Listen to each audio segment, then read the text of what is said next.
ছবি দেখা যাচ্ছে? আচ্ছা, ক্লাস শুরু করতেছি। আজকে আমরা গাইনি আর অফ নিয়ে ফার্স্ট ক্লাস দিব। গাইনি আর অফ বিষয়ক আগে ক্লাস নেওয়া হয়নি।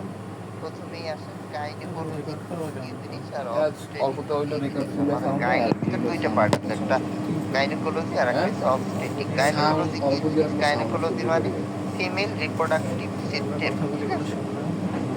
স্ত্রী রোগ বিষয়ক যে আলোচনা সেটারই বলা হয় গাইনোকোলজি। আর অবস্টেটিক কি জিনিস? অবস্টেটিক মানে শুধু দাত্রীবিদ্যা, ঠিক আছে? স্ত্রী রোগের ভিতর শুধু দাত্রীবিদ্যা মানে প্রেগনেন্সি রিলেটেড যে আলোচনা যেখানে করা হয় সেটাকে বলা হয় অবস্টেটিক। এটাকে সুন্দর করে ডেফিনিশন দেওয়া আছে। Medical science that deals with female reproductive system মানে কোন কোন part? Fallopian tube, vagina, vulva.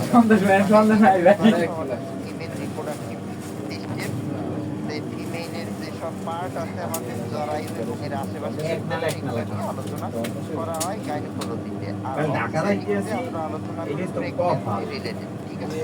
দাত্রীবিদ্যা বিষয়ক যে আলোচনা করা হয় সেই জায়গায় এটারে বলা হয় অবস্টেটিক্স, শর্টে বলি আমরা অব, ঠিক আছে?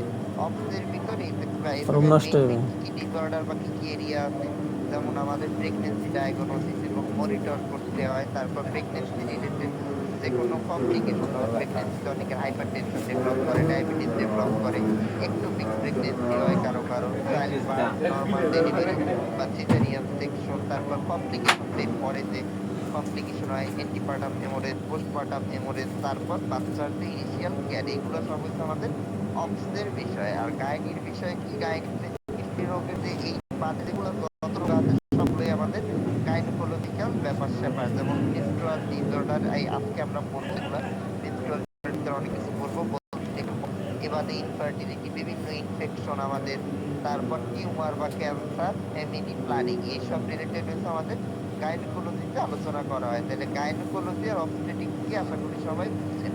গাইনি মানে শুধু স্ত্রী রোগ বিষয়ক আর অবস্টেটিক মানে প্রেগনেন্সি রিলেটেড যেগুলো হতে পারে। এবার আসেন আমরা রোগের ভিতর ঢুকে যাই। কোথায় প্রথমেই আমরা যেটা পড়বো এটা হচ্ছে অ্যামেনোরিয়া, ঠিক আছে? অ্যামেনোরিয়া, অ্যামেনোরিয়া মানে কি? অ্যামেনোরিয়া মানে তিনতলায় দুইতলায় আপনি যান এসে ডেকে পিরিয়ড বা মাসিক, এটা যদি কোনো কারণে অ্যাবসেন্স হয় সেটাকে বলা হয় অ্যামেনোরিয়া। অ্যামেনোরিয়া দুই প্রকার, একটা প্রাইমারি, একটা সেকেন্ডারি। প্রাইমারি কি? প্রাইমারি মানে একদম একটা যখন বাচ্চা আস্তে আস্তে বড় হয় কোনো কারণে তার একটা আচ্ছা আমরা 256তে 356তে ক্যারেক্টারিস্টিক্স গুলো না আসে, মানে মাসিকের যে অবস্থাটা হওয়ার কথা না আসে, তখন এটাকে বলি প্রাইমারি অ্যামেনোরিয়া। Primary amenorrhoea. আর সেকেন্ডারি অ্যামেনোরিয়া কি জিনিস? সেকেন্ডারি অ্যামেনোরিয়া যখন প্রেগন্যান্সি আমার বন্ধ থাকে, মেনস্ট্রুয়েশন বা আবার একটা রোগের কারণে যে যদি অ্যামেনোরিয়া মানে কি? Absence of menstruation. বাচ্চা দিয়ে যখন প্রথম মেনস্ট্রুয়েশন হবে এই বয়সে বেশি হয়, আর সেকেন্ডারি পরের দিকে এটা হইতে পারে, ঠিক আছে? বিভিন্ন রোগের কারণে হইতে পারে। আর স্বাভাবিক অবস্থায় প্রেগনেন্সিতে হয় আর প্লাস মেনোপজ, ঠিক আছে? একটা নির্দিষ্ট বয়সের পর 50 বছর বয়সের পর অ্যামেনোরিয়া হয়। তাহলে দুই প্রকার, ঠিক আছে? দুই প্রকার। এবার আসেন এগুলোর কারণ কি? যে প্রাইমারি অ্যামেনোরিয়ার কারণ কি আর সেকেন্ডারি অ্যামেনোরিয়ার কারণ কি? প্রাইমারি অ্যামেনোরিয়া যে বললাম যে বাচ্চা থেকে যখন আস্তে আস্তে বড় হয়, সাধারণত মেনস্ট্রুয়াল সাইকেল চালু হয় 12 থেকে 15 বছর বয়সের ভিতর বা 11 থেকে 15 বছর বয়সের ভিতরে। এই সময় যদি কারো অ্যামেনোরিয়া হয় মানে কারো না হয়, ঠিক আছে? মেনস্ট্রুয়াল সাইকেলটা না আসে, কি কি কারণে এটা আসে না? এটার এক নাম্বার কারণের ভিতর আছে প্রথমেই আউটফ্লো অবস্ট্রাকশন, ঠিক আছে? আউটফ্লো অবস্ট্রাকশন, এক্ষেত্রে অনেকের পেট্রামের সমস্যা থাকতে পারে, অনেকের হাইমেনের সমস্যা থাকতে পারে। জানতে হবে না, ঠিক আছে? আর কিছু কারণ যেমন আমাদের এই যে হরমোনাল, এগুলো তো সব হরমোনাল প্রসেস। এই হরমোন গুলো কন্ট্রোল করে আমাদের ব্রেনের সিগন্যালের মাধ্যমে। ব্রেনের হাইপোথ্যালামাস অথবা পিটুইটারি নামক দুইটা গ্ল্যান্ড আছে, এই দুইটা গ্ল্যান্ড থেকে সিগন্যাল দেয়। এই সিগন্যাল যদি কোনো কারণে না যায়, মানে এগুলারে বলতেছি আমরা হাইপোথ্যালামিক অর পিটুইটারি ডিসঅর্ডার, ঠিক আছে? এইসব কারণে আমাদের হতে পারে। আর পরে আরেকটা জিনিস আছে টার্নার সিনড্রোম বা গোনাডাল ডিসজেনেসিস। এটা কি জিনিস? এটা হচ্ছে জেনেটিক অ্যাবনরমালিটি, ঠিক আছে? সবারে খাতা কলম আনতে বলছি, বিজনেস লেভেল তো আসতে বল। কারণে অনেকের হতে পারে, তাহলে এগুলো হচ্ছে আমাদের প্রাইমারি অ্যামেনোরিয়ার কারণ। আর সেকেন্ডারি অ্যামেনোরিয়ার কারণ কি? সবথেকে কমন কারণ প্রেগন্যান্সি। আগেই বললাম বিজনেস প্রেগন্যান্সিতে সিলেবাস আনছে মাসিক কিনা তো হয় না, জানি না। এটা একদম স্বাভাবিক। মেনস্ট্রুয়েশন হবে না, এটা স্বাভাবিক। আমি ঠিক তো আছে? এটা কোনো রোগ না, এটা নিয়ে কোনো সমস্যা নাই। আর এছাড়া আমাদের হাইপোথ্যালামিক কিছু কারণ আমি থাকতে আজকে পারে, ওই যে সারাদিনে বললাম খেয়াল করতে ব্রেনের পারি যে না, আমি সিগন্যাল ছিলাম মূলা এটা দিছিলাম তো, দেয় না, এই কারণে হইতে পারে। তো গ্রুপে অথবা ঢুকে দেখতেই পিটুইটারি পারি না। কারণে হইতে পারে। ঠিক আছে? পিটুইটারি কারণে হইতে পারে। এছাড়া কিছু আমাদের একদম আচ্ছা রিপ্রোডাক্টিভ ঠিক আছে। অর্গান, যেটা জরায়ুর সমস্যা আমরা বলি। ঠিক আছে? জরায়ু বা ডিম্বাশয় বা ডিম্বাণু, ওভারিয়ান আর ইউটেরাইন কজ, এই কারণে হইতে পারে। এই ওভারিয়ান কজের ভিতর পিসিওএস, পিসিওএস মানে পিস্ট হওয়া। ঠিক আছে? পিস্ট হওয়া, এটা খুবই বর্তমানে কমন। পিসিওএসটা খুবই কমন। আর ইউটেরাইন জরায়ুর যে কোনো সমস্যা হতে পারে। তাইলে আমাদের কারণ হচ্ছে টোটাল এতগুলা। ঠিক আছে? এতগুলা প্রাইমারি বললাম যেগুলো, এগুলো। আর সেকেন্ডারির ভিতরে এগুলো কমন হচ্ছে সেকেন্ডারি, প্রাইমারিটা অত কমন না। সেকেন্ডারি কমন, এই যে ওভারিয়ান কারণ, ইউটেরাসের যে কারণ, জরায়ুর কারণ, তারপর হাইপোথ্যালামাসের কারণ, পিটুইটারি কারণ, এগুলো আমাদের কমন কারণ। এবার আসেন ক্লিনিক্যাল ফিচার কি কি হইতে পারে। এক নাম্বারই তো অ্যাবসেন্স অফ মেনস্ট্রুয়েশন, এটা তো থাকবেই। রোগী এইটা। ঠিক আছে? রোগী এইটা। এর পাশাপাশি কি হইতে পারে, গ্যালাক্টোরিয়া হইতে পারে। আর কি হইতে পারে, হিটসুটিজম হইতে পারে। হিটসুটিজম কি জিনিস? হিটসুটিজম হচ্ছে দেখবেন অনেক মেয়েদের দাড়ির মতো লোম অনেক বড় বড় হয়ে যায়, এটারে বলা হয় হিটসুটিজম। ঠিক আছে? হিটসুটিজম। একটি মানে ব্রণ, আর ওবেসিটি মানে মোটা হয়ে যাওয়া। এটা হচ্ছে পিসিওএস এর ফিচার। পিসিওএস এর কারণে কারো অ্যামেনোরিয়া হয়, তাহলে এইসব ফিচারগুলো আমরা পাই। হিটসুটিজম পাই, যে লোমগুলো অনেক বড় বড় হয়ে যায় মুখমণ্ডলে। ঠিক আছে? দাড়ির মতো দেখা অনেকটা। একটি মানে ব্রণ ওঠে, কিসের আর টাকা? ওবেসিটি থাকে। আর কিসের টিকি? ওভারিয়ান ফিলারের ক্ষেত্রে আমাদের হট 1200। ফ্লাশ থাকে, চোখ মুখ একদম লাল হয়ে যায়। ঠিক আছে? আর ভ্যাজাইনাল ড্রাইনেস, শুকনা হয়ে যায়। এছাড়া ক্রিপ্টোমেনোরিয়ার কারণে হচ্ছে পেটে ব্যথা, সাইক্লিক অ্যাবডোমিনাল পেইন, মানে তল হ্যালো, পেটে সাইক্লিক ব্যথার কথা বলে। আসসালাম ভাইয়া। সাইক্লিক মানে একটা পর্যায়ক্রমে, ঠিক আছে, নির্দিষ্ট সাইকেলে ব্যথা হয়, এটারে বলতেছে সাইক্লিক হ্যাঁ, লিঙ্ক অ্যাবডোমিনাল দেওয়া হয়েছে, পেইন। আর দেখেন ওই যে গ্রুপে বললাম লিঙ্ক দিছি তো। জেনেটিক ডিসঅর্ডার বা ক্রোমোসোমাল ডিসঅর্ডার, বংশগত, যেগুলোরে আমরা বলতেছি হোয়াটসঅ্যাপ গ্রুপে দেখেন, হোয়াটসঅ্যাপ গ্রুপে শর্ট স্ট্যাচার মানে ছোট হয় দেখতে। ঠিক আছে? ছোট হয়, লম্বা হয় না। আর 33 ওয়েব নেক হোয়াটসঅ্যাপ। থাকে। ওয়েব নেক মানে বক্সের মতো, নেকের আকৃতি, মুখমণ্ডলের আকৃতি বক্সের মতো হয়। তাহলে এইগুলো হচ্ছে আমাদের ক্লিনিক্যাল ফিচার। এবার আর ক্লিনিক্যাল আমাদের ফিচার যদি টাকা তো আমরা সানি এগুলো দেবে। পাই, এরপর আমরা পরীক্ষা করবো যে কি কারণে আসলে এই অ্যামেনোরিয়াটা হয়েছে। ঠিক আছে? চল্লিশটা সাইড হবে। বন্ধ হয়েছে কি কারণে, 4000। এটা পরীক্ষা করার জন্য প্রথমেই আমাদের হচ্ছে প্রেগনেন্সি 25000। পরীক্ষা করতে হবে। যদি ইয়াং এজে হয়, ইয়াং এজ বলতে ধরেন 20-25 ওরা কি বছর, টাকা দেয় না ওই এরকম বয়সে লোকগুলো? যদি অ্যামেনিয়া কার্ড ডেভেলপ করে, আমরা প্রথমে প্রেগনেন্সি এক্সক্লুড করতে হবে। পরীক্ষা করে দেখতে হবে যে প্রেগনেন্সি না। ঠিক আছে? এর জন্য আমরা বিটা এসটিসি বা স্টিপ টেস্টের পরীক্ষা করি। ইউরিন অথবা সিরাম, সিরাম মানে ব্লাড, ব্লাড দিয়েও করা যায়, ইউরিন দিয়ে করা যায়, বা আমাদের ইউরিনটা একটু বেশি চলে। এখন স্টিপ টেস্ট আসছে, স্টিপ টেস্ট দিয়েও করা যায়, বিটা এসটিসি দেখা হয়। ঠিক আছে? এ বাদে আমরা হরমোনাল প্রোফাইল করি। হরমোনাল প্রোফাইলের ভিতর বিভিন্ন হরমোন গুলো দেখি যে ঠিক আছে কিনা। ওই যে বললাম হাইপোথ্যালামিক বা পিটিউটারি অ্যাবনরমালিটি হতে পারে, এই জন্য আমরা হরমোনের পরীক্ষাগুলো করব। প্রথমেই আমরা করতে পারি FSH, LH, prolactin, thyroid hormone. এই পরীক্ষাগুলো আমরা বেশি করি। এফএসএইচ, এলএইচ, এফএসএইচ মানে ফলিকুলার স্টিমুলেটিং হরমোন, এলএইচ মানে লুটিনাইজিং হরমোন। ঠিক আছে? প্রোল্যাক্টিন, টিএসএইচ মানে থাইরয়েড স্টিমুলেটিং হরমোন। আর অ্যান্ড্রোজেন লেভেল থেকে বেশি হয়েছে, এই হরমোনাল পরীক্ষাগুলো আমরা করি। এগুলো কিন্তু অনেক দামি দামি পরীক্ষা, এগুলো সস্তা না কোনোটা। এ বাদে আমরা ইমেজিং এর মাধ্যমে মানে আল্ট্রাসোনোগ্রাম করবো। একটা আল্ট্রাসোনোগ্রাম করতে পারি। আল্ট্রাসোনোগ্রাম করে কোনো স্ট্রাকচারাল ডিফর্মিটি আছে কিনা, এই যে ইউটেরাসের মানে জরায়ুর কোনো সমস্যা কিনা বা ওভারির কোনো সমস্যা কিনা, এটা দেখার জন্য আমরা আল্ট্রাসোনোগ্রাম করি। আল্ট্রাসোনোগ্রামটা মূলত করা হয় লোয়ার অ্যাবডোমেন, এই ক্ষেত্রে লোয়ার অ্যাবডোমেন তলপেট। ঠিক আছে? তলপেট আমরা করি।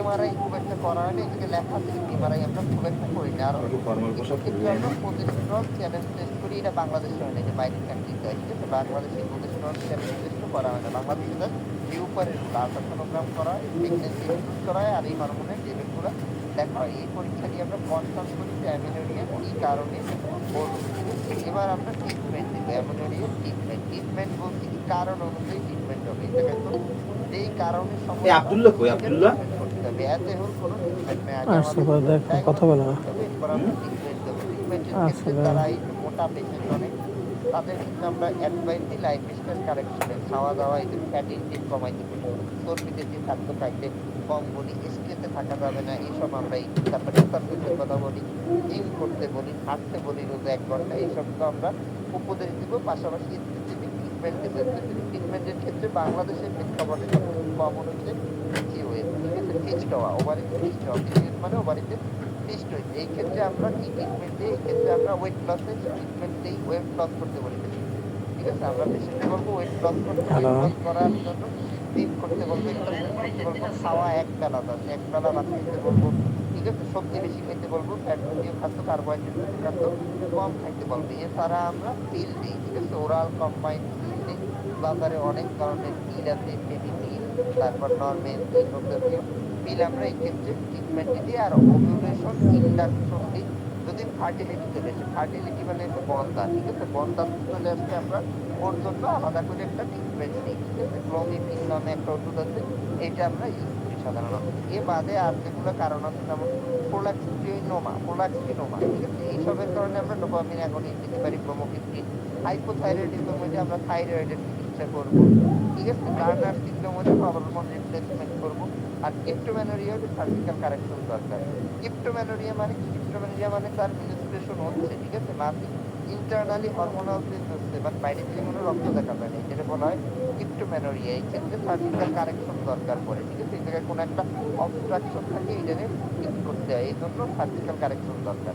এই ক্ষেত্রে কোনো আর ট্রিটমেন্টে কাজ হবে না, মেডিসিন ট্রিটমেন্টে কোনো কাজ হবে না, এটা অলওয়েজ সার্জিক্যাল ট্রিটমেন্ট দিতে হবে। তো অ্যামেনোরিয়া আমরা ট্রিটমেন্টগুলো এইভাবে দিব। আর যদি প্রেগনেন্সির জন্য অ্যামেনোরিয়া হয় বা মেনোপজের জন্য অ্যামেনোরিয়া, তাহলে কোনো ট্রিটমেন্ট দিতে হবে না, এটা অটোমেটিক পরে ঠিক হয়ে যাবে। আর মেনোপজ হলে তার তো লাগবেই, তার আর অ্যামেনোরিয়া হবে না, একটা নির্দিষ্ট বয়সের পর আর মেনস্ট্রুয়েশন হবে না। ঠিক আছে, এই হচ্ছে আমাদের অ্যামেনোরিয়ার ট্রিটমেন্ট আর অ্যামেনোরিয়ার কথাবার্তা। এবার আসেন পরের যে টপিকটা,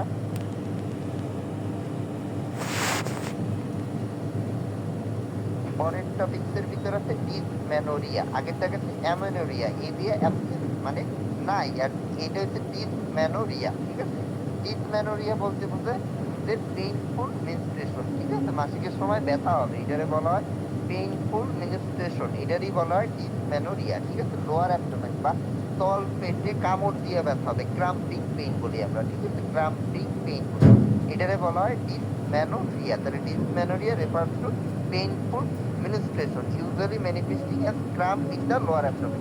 Cramp মানে এই যে বললাম কামড় দিয়ে ব্যথা হবে, এটা বলা হচ্ছে cramping pain। আর লোয়ার অ্যাবডোমেন মানে তলপেট, এটা তো আগেই বললাম। আর এটার ক্ষেত্রে আরো কিছু সিমটম থাকে, যেমন অনেক পেশেন্ট বমি বমি ভাব থাকে বা বমি করে বা মাথা ব্যথা থাকে বা অস্থির থাকে বা অবসাদে ভোগে। ঠিক আছে, এইগুলো লেখা আছে এই জায়গায়। এরপর আসে টাইপ, ডিসমেনোরিয়ার টাইপ। ডিসমেনোরিয়া দুই প্রকার, একটা প্রাইমারি, একটা সেকেন্ডারি। ঠিক আছে, প্রাইমারি ডিসমেনোরিয়া কোনো পেলভিক প্যাথোলজি নেই। পেলভিক প্যাথোলজি বলতে বোঝাচ্ছে পেলভিকের মধ্যে যে অর্গানে, ইউটেরাস, ওভারি, এইসব জরায়ু টরায়ুতে কোনো সমস্যা নাই। ঠিক আছে, সমস্যা নাই, এই ক্ষেত্রে কোনো সমস্যা নাই প্রাইমারি। কিন্তু সেকেন্ডারি হ্যালো। এই ক্ষেত্রে সমস্যা আছে, পেলভিক প্যাথোলজি থাকে। Primary hello. ডিসমেনোরিয়া সাধারণত মেনার্কিতে, মেনার্কি মানে প্রথম যখন মাসিক শুরু হয়, এরপর এই সাধারণত ডিসমেনোরিয়া হ্যালো। হয়। ঠিক আছে, খালি এটুকু জানলেই হবে, এর বেশি এই জায়গায় জানতে হবে না। আর সেকেন্ডারি ডিসমেনোরিয়া পেলভিক প্যাথোলজির কারণে। পেলভিক প্যাথোলজি বলতে কি বুঝাইলাম? এই যে আমাদের জরায়ু রিলেটেড যে সমস্যাগুলো এই ক্ষেত্রে হয়। এই ক্ষেত্রে কমন কারণ endometriosis, adenomyosis, pelvic inflammatory disease, uterine fibroid, ovarian cyst. ঠিক আছে, এর প্রত্যেকটারই আলাদা আলাদা মানে আছে। যেমন এন্ডোমেট্রিওসিস, এন্ডোমেট্রিওসিস মানে কি? এন্ডোমেট্রিওসিস মানে এন্ড্রোমেট্রিয়াম, আমাদের জরায়ুর যে ভিতরের লেয়ার, এটার নাম হচ্ছে এন্ডোমেট্রিয়াম। এই জায়গায় যদি কোনো কারণে কোনো একটা ইনফেকশন টিকতে হয়, তখন এই নামে আমরা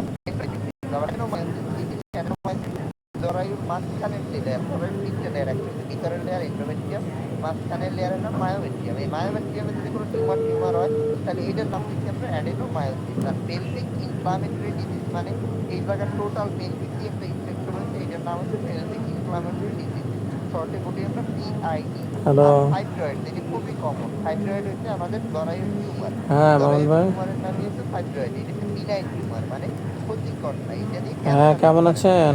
এটা ভালো টিউমার, এটা অপারেশন করলে আর কোনো সমস্যা নাই, অপারেশনটা ছাড়াই দিলে এই দেশে আর কোনো সমস্যা নয়। ফাইব্রয়েড বাংলাদেশে খুবই কমন। আর ওভারিয়ান ওভারিয়ান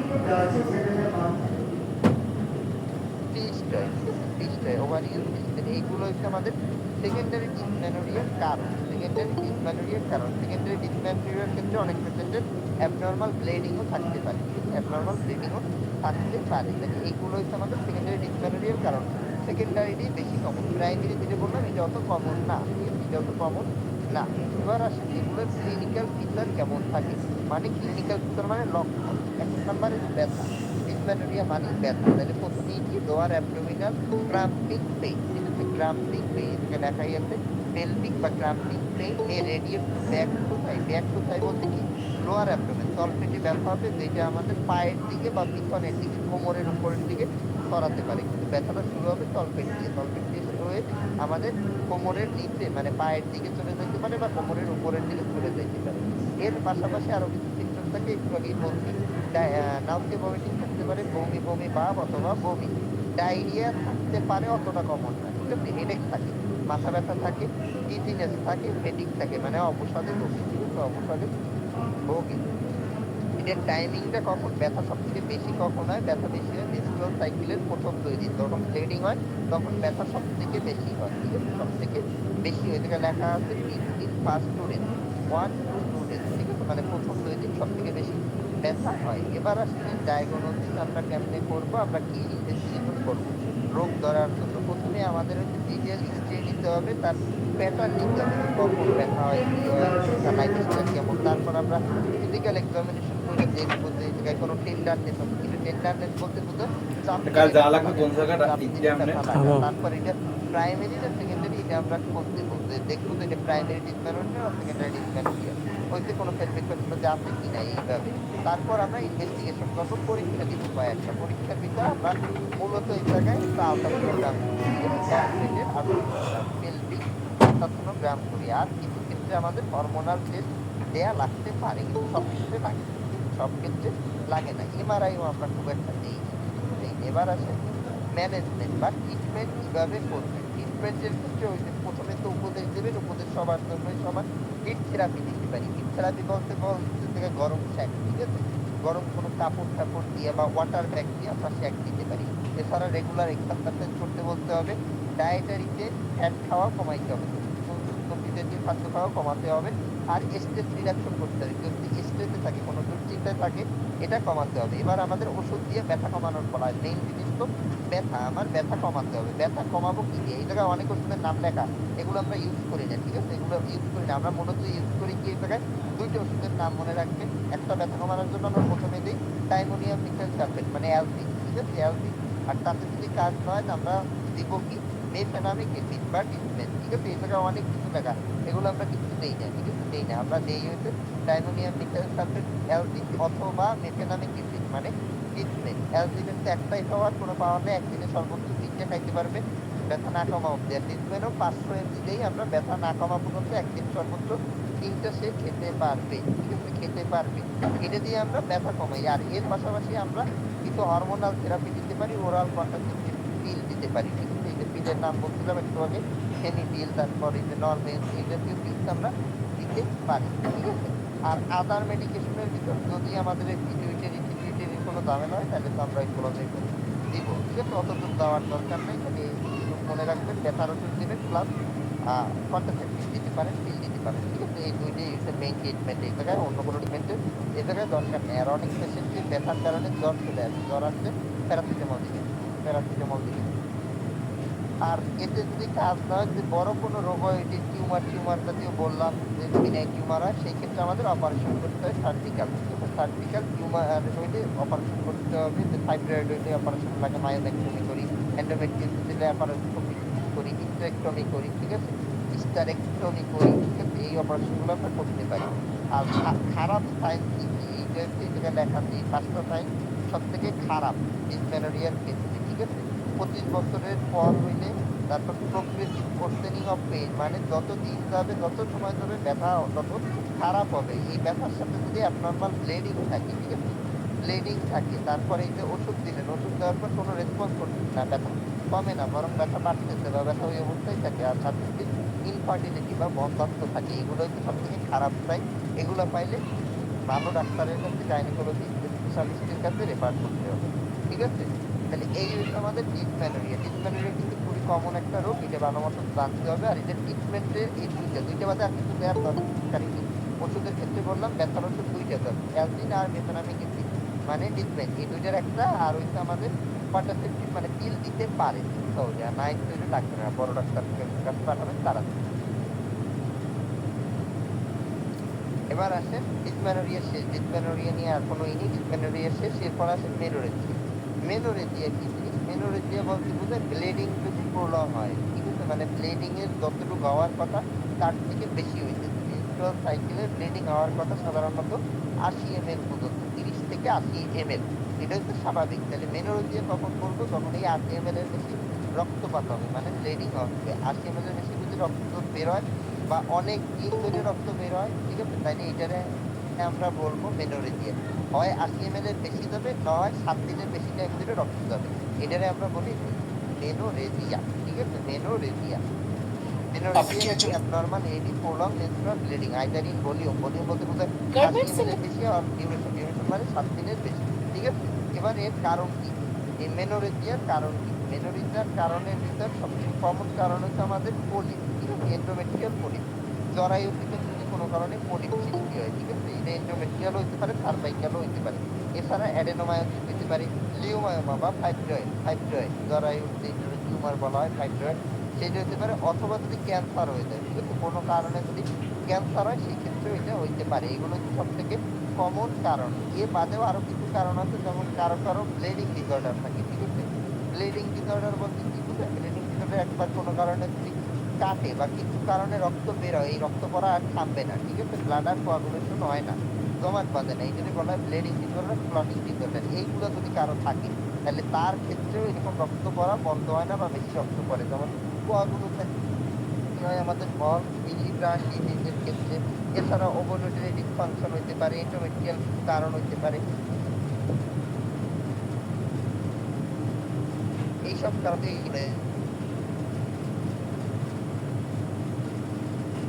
এই যে পলিপ্যাটন। এবার মানে লক্ষণে আসেন। এবার লক্ষণের ভিতরে আমরা পড়বো, লক্ষণের ভিতরে heavy mutual bleeding, heavy mutual bleeding, heavy mutual bleeding 80 ml এর বেশি রক্ত যাবে, ঠিক আছে, 80 ml এর বেশি রক্ত যাবে। এই কথা বললেন না ক্লাসের মাঝে, লাস্টে কোশ্চেন। আচ্ছা, হেভি মেনস্ট্রুয়াল ব্লিডিং, ঠিক আছে, 80 ml এর বেশি রক্ত যাবে। প্রলং পিরিয়ড যেটা বললাম 7 দিনের বেশি যাবে, 7 দিনের বেশি টাইম ধরে যাবে। এছাড়া হচ্ছে সিমটম অফ থাকবে অ্যানিমিয়া। অ্যানিমিয়া কেন থাকবে? অ্যানিমিয়া মানে রক্ত শূন্যতা, ঠিক আছে। এক্ষেত্রে যেহেতু রক্ত বেশি বেশি বের হয়ে যাচ্ছে, তাই রক্ত শূন্যতার ফিচার থাকবে, ঠিক আছে, রক্ত শূন্যতার ফিচার থাকবে। রক্ত শূন্যতার ফিচার বলতে আমরা প্যালোর বুঝি। প্যালোর মানে সাদা হয়ে যাওয়া, ঠিক আছে, সাদাটে হয়ে যাওয়া, ফ্যাকাশে হয়ে যাওয়া, ঠিক আছে। Dizziness, shortness of breadth, shortness of breadth মানে শ্বাসকষ্ট, ডিজিনেস মানে সে অবসাদে ভোগে, ঠিক আছে, বা দুর্বল লাগে। আর এছাড়া পেলভিক ডিসকমফোর্ট, অনেক সময় মনে হয় সে কমফোর্টেবল ফিল করে না, এগুলো হচ্ছে লক্ষণ। এরপর আসেন ইনভেস্টিগেশন, পরীক্ষা, ঠিক আছে। পরীক্ষার ক্ষেত্রে আমরা কি করব? এই ক্ষেত্রে প্রথমেই আমাদের একটা সিবিসি করতে হবে, ঠিক আছে, সিবিসি করতে হবে, সিবিসি করতে হবে। কারণ এই যে রক্ত বের হয়ে যাচ্ছে, অ্যানিমিয়া, রক্ত শূন্যতা আছে কিনা এটা দেখার জন্য আমাদের অবশ্যই সিবিসি করতে হবে। আর একটা কোয়াগুলেশন প্রোফাইল করতে হবে। কোয়াগুলেশন প্রোফাইল বলতে বোঝায় বিটিসিটি, ব্লিডিং ডিসঅর্ডারের জন্য বিটি করি, ব্লিডিং টেস্ট। আর একটা ক্লটিং টেস্ট, ক্লটিং ডিসঅর্ডারের জন্য বিটিসিটি, ঠিক আছে, বিটিসিটি করব আর সিবিসি করব। আর হরমোনাল টেস্টগুলো দিতে পারি আমরা, থাইরয়েড হরমোন টেস্ট, প্রোলাকটিন, ঠিক আছে, এফএসএইচ, এলএসএইচ। এফএসএইচ মানে ফলিকুলার স্টিমুলেটিং হরমোন, এলএস মানে লুটিনাইজিং হরমোন, এগুলো দিতে পারি। আর একটা আল্ট্রাসোনোগ্রাম করব, পেলভিক আল্ট্রাসোনোগ্রাম, ঠিক আছে, পেলভিক আল্ট্রাসোনোগ্রাম। আর কিছু ক্ষেত্রে যদি ক্যান্সার সাসপেক্ট আমরা করি, সেই ক্ষেত্রে আমরা অপারেশন করার পর বায়োপসি পাঠাবো, ঠিক আছে, বায়োপসি পাঠাবো। সেক্ষেত্রে দেখবো যে ক্যান্সারাস কোনো সেল আছে কি নাই। এবার আসেন ট্রিটমেন্টের ক্ষেত্রে আমরা চিকিৎসা কিভাবে করতে পারি। চিকিৎসা কিভাবে করতে পারি? প্রথমেই মেডিকেল ট্রিটমেন্ট। মেডিকেল ট্রিটমেন্টের ভিতর মেনোরেজিয়ার ক্ষেত্রে মানে অ্যাবনর্মাল যে ব্লিডিং, যে রক্ত বেশি যাচ্ছে, এর সাথে ব্যথাও থাকে, যদি ব্যথা থাকে তাহলে সেক্ষেত্রে আমরা এনএসআইডি দিব, ঠিক আছে। এনএসআইডি ওই যে আগে বলছিলাম মেফেনামিক অ্যাসিড, এই জায়গায় আমরা এই মেফেনামিক অ্যাসিড বা ডিসমেন এটা দিব, ঠিক আছে, ডিসমেন এটা আমরা দিব। এ বাদে রক্ত পড়া বন্ধ করবে ট্রানেক্সামিক অ্যাসিড বা জ্যামিক, জ্যামিক নামে বেশি পরিচিত। এই জ্যামিকটা আমরা দিয়ে দেবো একদিনে সর্বোচ্চ 3টা দেওয়া যাবে, কিন্তু এত দেওয়া লাগে না, এর আগেই রক্ত বন্ধ হয়ে যায় যদি দেওয়া যায়, ঠিক আছে। জ্যামিক দিলে এর আগেই রক্তপাত কন্ট্রোলে চলে আসে, রক্তপাত কন্ট্রোলে চলে আসে। তাইলে আমরা এই ক্ষেত্রে ট্রানেক্সামিক অ্যাসিড বা জ্যামিক দিয়ে দিব। আর এর পাশাপাশি আমরা হরমোনাল থেরাপি দিতে পারি, সেই আগের মতো আমরা কম্বাইন পিল দিতে পারি, এমি পিল টাইপের যেগুলো, অথবা নরমেন্স টাইপের প্রজেস্টেরন অনলি পিল, এটা দিতে পারি। আর অ্যানিমিয়া থাকবে যেহেতু, মানে ব্লিডিং যেহেতু হচ্ছে বেশি বেশি অবশ্যই অ্যানিমিয়ার ফিচার থাকবে। অ্যানিমিয়ার ফিচার থাকলে আমরা সেই ক্ষেত্রে আয়রন সাপ্লিমেন্টেশন দেবো, আয়রনের 50, তারপর হিমোফিক্স এই জাতীয় ওষুধ পাওয়া যায়, এগুলো আমরা দিয়ে দিব। আর এতে যদি কাজ না হয় বা কন্ট্রোল না হয় ব্লিডিং, তাইলে আমাদের তো সার্জিক্যাল ট্রিটমেন্টে যাইতে হবে। সার্জিক্যাল ট্রিটমেন্টের ক্ষেত্রে প্রথমে আমরা ডায়াগনস্টিক পারপাসে ডিএনসি করব। ডিএনসি মানে আমরা ভিতরে জাস্ট দেখি যে কোন জায়গায় অ্যাবনর্মালিটি, ঠিক আছে, কোন জায়গায় অ্যাবনর্মালিটি খালি চোখে দেখবো। আর এরপর অপারেশন যেই কারণে হবে মেনোরেজিয়া, সেটার অপারেশন করবো। সেটা যদি ওই হয় অ্যান্ডোমেট্রিয়ামের কোনো কারণ হয় তাহলে অ্যান্ডোমেট্রিয়াল অ্যাবলাশন করতে পারি। যদি ফাইব্রয়েড ইউটেরাস হয় সেই ক্ষেত্রে মায়োপেক্টমি বা এস্টেক্টমি করতে পারি আমরা। এবার আসেন আর একটা টপিক, মেনোরেজিয়া। এই পর্যন্ত মেনোরেজিয়া আর কিছু না, ব্লিডিং কন্ট্রোল করবো, ওটা একদম কিছু দিয়ে ব্যথা থাকলে এনএসআইডি দিব, আর হরমোনাল কিছু আমরা থেরাপি দিতে পারি, ঠিক আছে, হরমোনাল থেরাপি দিতে পারি। এবার আসেন অলিগোমেনোরিয়া। অলিগোমেনোরিয়া কি জিনিস? এই ক্ষেত্রে মেনস্ট্রুয়াল সাইকেলটা লং হবে, ঠিক আছে, লং হবে মানে 35 দিনের বেশি হবে, ঠিক আছে। সাধারণত মেনস্ট্রুয়াল সাইকেল থাকে 28 দিনের, 28 দিনের, এই ক্ষেত্রে আমাদের থাকবে 35 দিনের বেশি, ঠিক আছে, 35 দিনের বেশি, এর কম না। 35 দিনের কম হলে অলিগোমেনোরিয়া বলা যাবে না, 35 দিনের বেশি হলে আমরা তারে বলবো অলিগোমেনোরিয়া। এর কারণ কি? ঠিক আছে, এর কারণ কি? এর কারণ হচ্ছে পেরিমেনোপজ। যারা মেনোপজের আশেপাশে মানে 45 থেকে 50 বছরের আশেপাশে তাদের বয়স, তাদের ক্ষেত্রে এটা স্বাভাবিকভাবেই হইতে পারে। আর প্যাথোলজিক্যাল কারণের ভিতর সব থেকে কমন কারণ পিসিওএস, সিস্ট হওয়া, ঠিক আছে, সিস্ট থাকলে এটা খুবই কমন কারণ। আর থাইরয়েডের ক্ষেত্রে যদি হাইপো আর হাইপার থাইরয়েডিজম হয় এটা কমন। আর এছাড়া পিটুইটারি আর হাইপোথ্যালামিক অ্যাবনর্মালিটির ক্ষেত্রেও এটা হতে পারে, ঠিক আছে, এটা হতে পারে। আদার কজের ভিতরে এগুলো লাগবে না, দরকার নাই। সাইকেলটা কত দিনের, 35 দিন ক্রস করছে কিনা, ঠিক আছে, 35 দিন যদি ক্রস করে যায় তাইলে এটা আমরা ধরে নেব অলিগোমেনোরিয়া হিসেবে। আমরা টেস্ট ওই আগের মতোই আলট্রাসোনোগ্রাম করতে পারি, আর হরমোনাল অ্যাসেগুলো করাবো, টিএসএইচ, এফএসএইচ, এলএসএইচ, তারপর হচ্ছে প্রোল্যাকটিন, এই হরমোনের টেস্টগুলো করাবো, আর একটা আলট্রাসোনোগ্রাম আমরা করতে পারি। এবার আসেন ম্যানেজমেন্ট বা ট্রিটমেন্ট। এই ক্ষেত্রে রেগুলার কোনো ওষুধ দেওয়ার দরকার নেই। এই ক্ষেত্রে মেইন ট্রিটমেন্টই আমাদের হরমোনাল থেরাপি, পিল, ঠিক আছে, কম্বাইন্ড যে পিলগুলো পাওয়া যায় এই পিলগুলো দিলে এটা ঠিক হয়ে আসে যদি কোনো কারণ হয়। আর যদি বড় কোনো কারণ হয় যে টিউমার হয়েছে বা হয়েছে, তাহলে তো ওগুলোর অপারেশন করতে হবে। এগুলোর জন্য কোনো আলাদা আর কিছু ওষুধ দিলে কোনো কাজ হবে না। এই হচ্ছে আজকের টোটাল অনেকগুলো টপিক, কাছাকাছি সবগুলা। কোশ্চেন থাকলে এবার করতে পারেন। আচ্ছা ভাই, এই যে মেনোরিয়া যেটা বলছেন, হ্যাঁ, তো এটা ইরেগুলার কি মানে কাউন্ট করে?